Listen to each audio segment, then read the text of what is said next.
I'm sitting in a railway station, got a ticket for my destination. On a tour of one-night stands, my suitcase and guitar in hand. And every stop is neatly planned for a poet and a one-man band. Homeward bound, I wish I was homeward bound. Home where my thoughts escaping, home where my music's playing, home where my love lies waiting silently for me. Every day's an endless stream of cigarettes and magazines.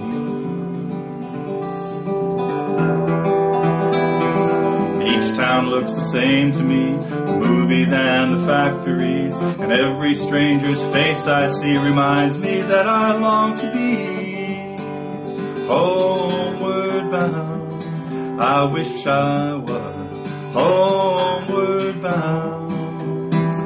Home where my thoughts escaping, home where my music's playing, home where my love lies waiting silently for me. Tonight I'll sing my songs again, I'll play the game and pretend. All my words come back to me in shades of mediocrity, like emptiness in harmony. I need someone to comfort me. Homeward bound, I wish I was homeward bound.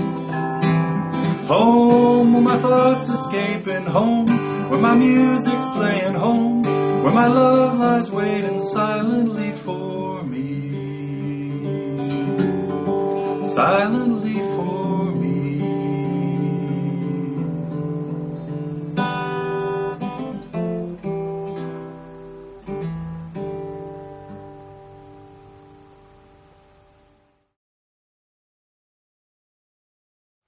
In this lesson, we're going to take a look at one of Paul Simon's really early tunes, really their second big hit from 1966. Homeward Bound. Now, the song, they played it, Paul played it with the guitar capoed at the 3rd fret on that recording. Later recordings, he sometimes went to the 4th, sometimes went to the 2nd. It really just kind of depended on how his voice was feeling at the time. In the playthrough that I just did, I, of course, did it open just to keep it a little bit lower into a more reasonable range for me. But you can hear the difference in tone. There's what it really sounded like. So again, if you're listening to that playthrough and you say, hey, that sounds close, but not exactly right. It was a step and a half lower. So they did it with the capo at the 3rd fret. As we go through this lesson, we're going to just work on it without the capo, so that you don't have to have your capo to do this. But when it comes time for you to sing it and perform it, you can put the capo wherever you want to, up to about the 5th fret, to put it in the best key for you. I have all kinds of attachments. I've got a chart that, of course, has the chords at the top and the lyrics at the bottom.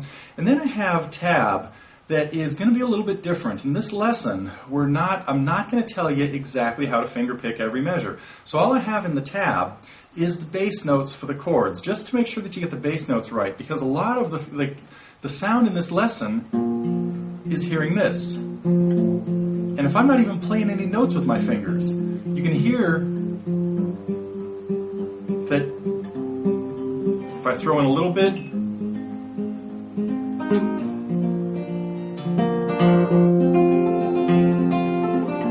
then we're going to go into a little bit of strumming.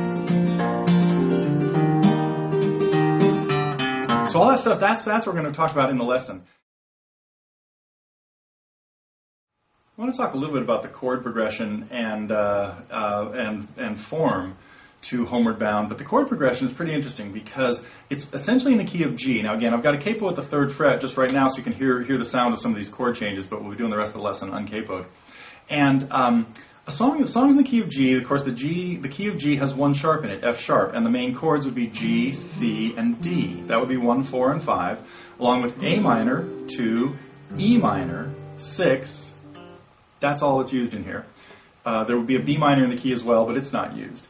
But the most important thing about this song is it actually kind of alternates between the key of G major and the key of G Mixolydian. Ooh, these Greek words scaring me today.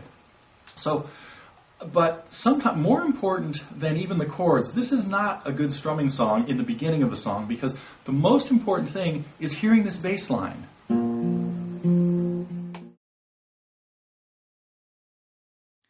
The left hand for Homeward Bound is very simple in most cases. First I want to talk about the chord progression. Every time we have a G chord, we really can play just the low G with our third finger, and it's good to have the high G on with your fourth finger, but you don't need a note on the fifth string because we're going to be alternating the bass back and forth between the sixth and the fourth.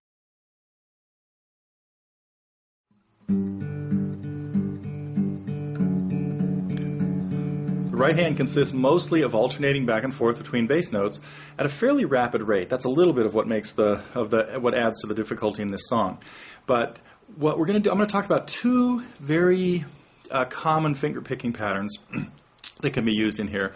And what we want to do is make sure that the bass is the dominant thing in what we hear. But in one measure of 4 beats, like if you look at the first measure in the tablature of just a G chord, what we might do is have the 4 bass notes in there, but with this picking pattern, adding in your first finger between the second and third beats and your second finger between the third and fourth beats.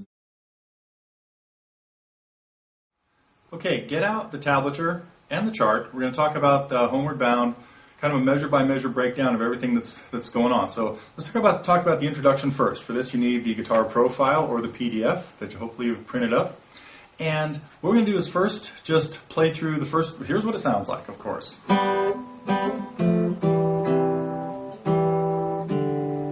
Now, seems pretty easy. It kind of is, especially if you work on it slow first.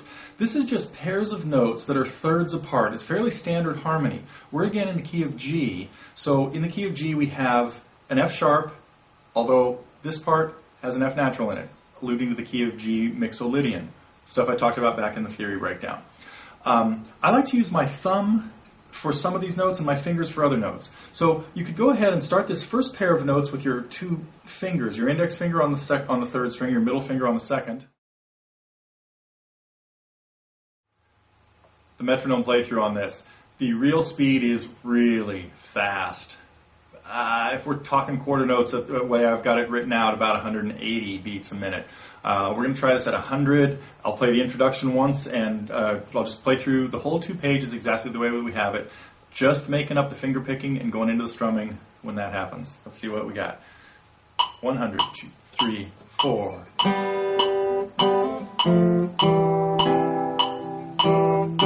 2, 3, 4.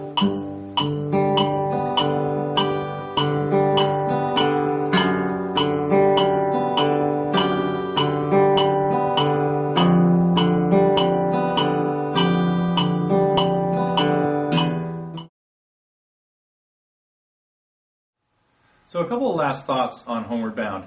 Don't forget that the bass line is the most important thing. And if you're barely hearing any fingers, you're in good shape. Remember the little example I played back somewhere earlier in the lesson of picking out those high notes really, really loud, and it was just it overpowered the song. It's the wrong combination of flavors. So this song is such a subtle thing. But the tricky thing is getting it to go as fast as it does. It's kind of like Blackbird. It's deceptively fast, even though the song, you don't think of the song as being fast, but the current of the rhythm in the background and the accompaniment is very busy, just flying along.